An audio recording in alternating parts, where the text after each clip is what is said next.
Iran మీద అణ్వాయుద్ధాన్ని ప్రయోగించేందుకు America సిద్ధమవుతుందా? ఈ విషయంలో అమెరికా నాయకురాలు తాజాగా చేసిన వ్యాఖ్యలు ప్రపంచవ్యాప్తంగా కలకలం రేపుతున్నాయి. ఇదే నిజమైతే ప్రపంచ అమెరికాను క్షమించదన్నారు. మరోవైపు అమెరికా సైనికుల తలలకు వెలకట్టింది ఇజ్రాయెల్ సైన్యం. వారిని పట్టిస్తే $30,000 నజరానా అందిస్తామని ప్రకటించింది. ఈ ప్రకటన అంతర్జాతీయంగా చర్చనీయాంశమైంది. మరోవైపు ఫేక్ న్యూస్, మీమ్స్ కూడా పశ్చిమాసియాలో ఉద్రిక్తతలకు కారణమవుతున్నాయి. ఇటీవల భారత్ నుంచి క్రియేట్ అయిన ఓ వార్త అమెరికా, ఇజ్రాయెల్తో పాటు ఇరాన్కు కూడా టెన్షన్ పెట్టేసింది. పశ్చిమాసియా పరిణామాలు రోజుకో కొత్త మలుపు తిరుగుతున్నాయి. అమెరికా, ఇరాన్ మధ్య ఉద్రిక్తతలు ఇప్పట్లో తగ్గే సూచనలు ఏమాత్రం కనిపించటం లేదు. హర్మూజ్ జలసంధి మీదుగా నౌకల రాకపోకలపై ప్రతిష్టంభన కొనసాగుతున్న సమయంలో ఇరాన్ చేసిన తాజా ప్రకటన తీవ్ర కలకలం రేపింది. అమెరికా సైనికుడిని హతమార్చిన, సజీవంగా పట్టుకుని తమకు అప్పగించిన వారికి $30,000 నజరానా అందిస్తామని ప్రకటించింది. ఈ చర్యకు పాల్పడేది మహిళ అయితే రివార్డును రెట్టింపు చేసి $60,000 ఇస్తామని ఇరాన్ సైన్యం ప్రకటించినట్టు ఇరాన్ అధికారిక వార్తా సంస్థ IRNA వెల్లడించింది. అమెరికాపై పోరాటానికి ఆర్థికంగా మద్దతు ఇచ్చేందుకు ప్రజల నుంచి భారీగా వినతులు రావడంతో ఈ నిర్ణయం తీసుకున్నామన్నారు. ఇరాన్ ఆర్మీ చీఫ్ అమీర్ హతామీ ఈ నజరానా పథకాన్ని ప్రకటించినట్టు చెప్తున్నారు. అమెరికాతో ఉద్రిక్తతలు మరింత ముదురుతున్న నేపథ్యంలో ఇరాన్ చేసిన ఈ ప్రకటన ఇప్పుడు అంతర్జాతీయంగా చర్చనీయాంశంగా మారింది. అయితే అమెరికా సైనికులను ఎక్కడ ఎప్పుడు పట్టుకోవాలనే విషయంపై ఎలాంటి వివరాలను వెల్లడించలేదు. ప్రస్తుతం ఇరాన్ భూభాగంలో అమెరికా బలగాలు మోహరించిన దాఖలాలేవీ లేవు. ఏప్రిల్లో కూలిపోయిన యుద్ధ విమాన పైలట్ని రక్షించేందుకు చేపట్టిన చర్య తర్వాత ఎలాంటి ఆపరేషన్లను నిర్వహించలేదు. అమెరికా బలగాల ప్రత్యక్ష మోహరింపునకు సంబంధించిన ఘటనలు పరిమితంగానే కొనసాగుతున్నాయి. మరోవైపు యెమెన్కు చెందిన హూతీ తిరుగుబాటుదారులు కూడా రంగంలోకి దిగి కీలకమైన ఎర్ర సముద్రం మార్గంలో వాణిజ్య నౌకలపై దాడులు చేస్తున్నారు.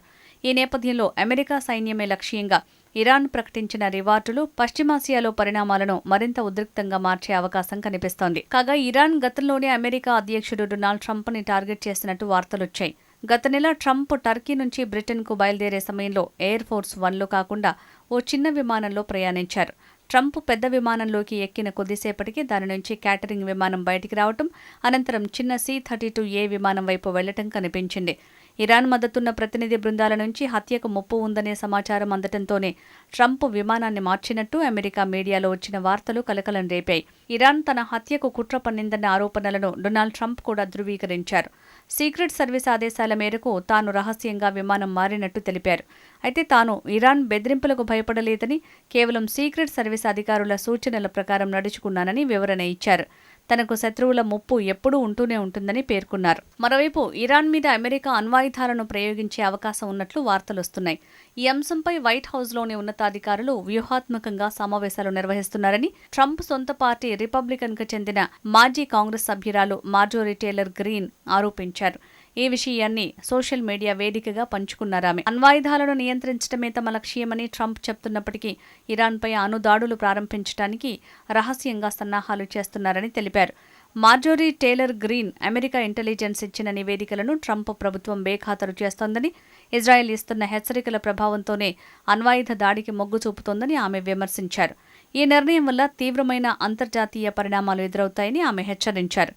పెద్ద ఎత్తున ప్రాణనష్టం జరగటమే కాకుండా ప్రపంచవ్యాప్తంగా తీవ్ర ఆర్థిక సంక్షోభం ఏర్పడుతుందని పేర్కొన్నారు. కాగా మార్జోరీ టేలర్ గ్రీన్ తన ఆరోపణలకు సంబంధించి ఎలాంటి ఆధారాలనే చూపించలేదు.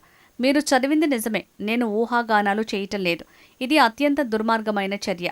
అణ్వాయుధాన్ని 1945 ఆగస్టు 6, 9 తేదీల్లో జపాన్లోని 2 నగరాలైన హిరోషిమా, నాగసాకిపై ఉపయోగించారు. దానివల్ల తక్షణమే 1,10,000 మంది మరణించారు. ఇన్నేళ్లు గడిచినా జపాన్ ప్రజలు ఇప్పటికీ రేడియేషన్ వ్యాధులు, క్యాన్సర్ వ్యాధులతో ఇబ్బందులు పడుతున్నారని మార్జోరీ టేలర్ గ్రీన్ హెచ్చరించారు. అదే పరిస్థితి ఇరాన్కి కూడా ఎదురయ్యే ప్రమాదం ఉందని అన్నారు. అమెరికా కూడా ప్రమాదాలకు అతీతమైంది కాదన్నారు.